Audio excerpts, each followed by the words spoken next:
What's up, my brothers and my sisters from another mister? Today, we're going to do a comic book review of Something is Killing the Children, issue number 27, which will soon be a Netflix show, brought to you by Rated Comics. Let's get to it. We begin this issue with Ricky on the hood of her Chevy Silverado truck. I wonder if this is a product placement or something, but hey, she gets a call from Sheriff Carter Thomas, and we know it has something to do with the events of the last issue, with her knowing about the whereabouts of Erica Slaughter and Erica and Gabby being at the scene of the crime. Feel free to check that out after this video. Also, check out the playlist at the end of this video if you wish to catch up on the story before it hits Netflix. Now we go into this flashback, and the theme of this flashback is trauma shapes those who experience it. This panel is Ricky remembering her girlfriend Fernanda, who died of cancer. Even though Fernanda brushes the situation off with humor and bluntness, if you will. For example, Ricky says that Fernanda's mom probably hates her because she's lesbian, the cancer into Fernanda. Fernanda jokes about that, and she jokes that she read something about when you eat poon poon, it gives you cancer, so it's Ricky's fault for eating that poon poon and giving me cancer. But the gravity of the deal is still pretty heavy to deal with when Ricky is tearing all up like that. Fernanda's mother did not approve of their relationship, and her family did not always make good decisions, but she still asked Ricky to look after her sister and her sister's little girl, Gabby. Ricky is now in this because she's trying to keep a promise that she made a while ago. So when Ricky returns home, she tells Gabby that they're going to the police.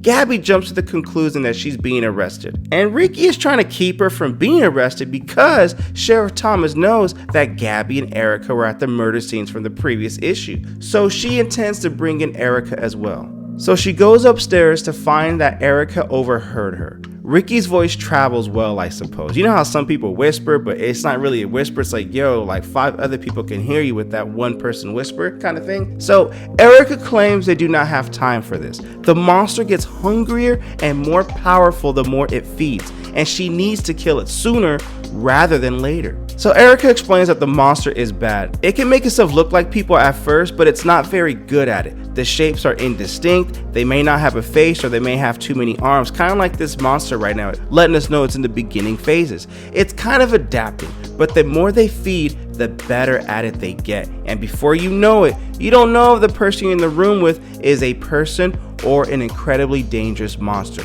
She asks Erica if she knows where the monster is at. Not here, and not at the police station, says Erica. So Ricky says she will try to get the sheriff to help, and she wants to keep Gabby away from all this, but Erica needs Gabby. The reason is because the monster didn't kill her the first time they met. It means she might be the one who manifested it here. Maybe so, maybe not. And with that, they might have to take a chance that they might be able to lure the monster where they need it to go, which is to Gabby, lure him for a trap. Ricky refuses this, but Erica tells her that the thing is still out there and Gabby will be in harm's way until the monster is dealt with. Ricky asks Erica if she would come to the police station if they agree to help Erica.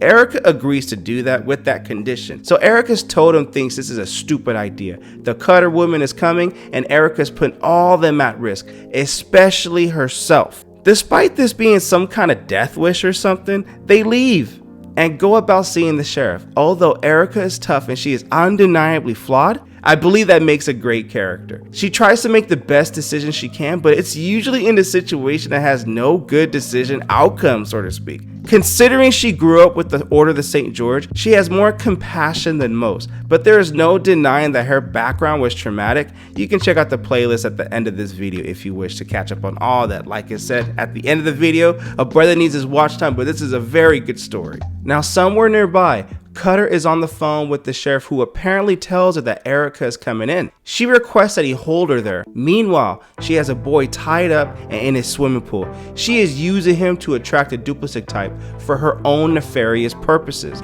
Before we go any further, if you like the content we're throwing up so far, you know what to do. Like the video and subscribe to Rated Comics YouTube channel. Here at Rated Comics, we do awesome comic book reviews, comic book related content with the occasional comic book giveaway. Not to mention, don't forget to check out RatedComics.com for some awesome comic books and really good looking Rated Comics exclusives.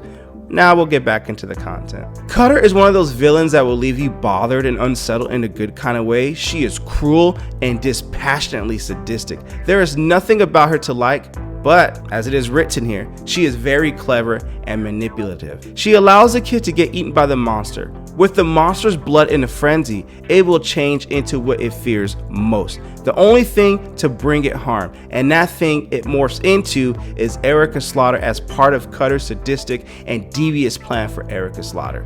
And that's where we end this issue of Something is Killing the Children, issue number 27. What you guys think of the comic book? Comment below, let me know. Like I said, I love the slow tension building. Who knows what this clone is going to do? Maybe it's going to go on a killing spree and put it all on Erica. That way everyone goes after Erica, and so does Cutter, while Erica Slaughter is all injured like that. It is an amazing story, and I can't wait for this to come out on Netflix. And not to mention, for you collectors out there, casual readers, hey, this comic book is definitely worth adding to your comic book collection. Last but not least, this review is sponsored by coffee, so if you'd like to buy your boy a cup of coffee, link in description, or donate to the super thanks. But the greatest compliment you guys can do is by liking this video and subscribing to this channel.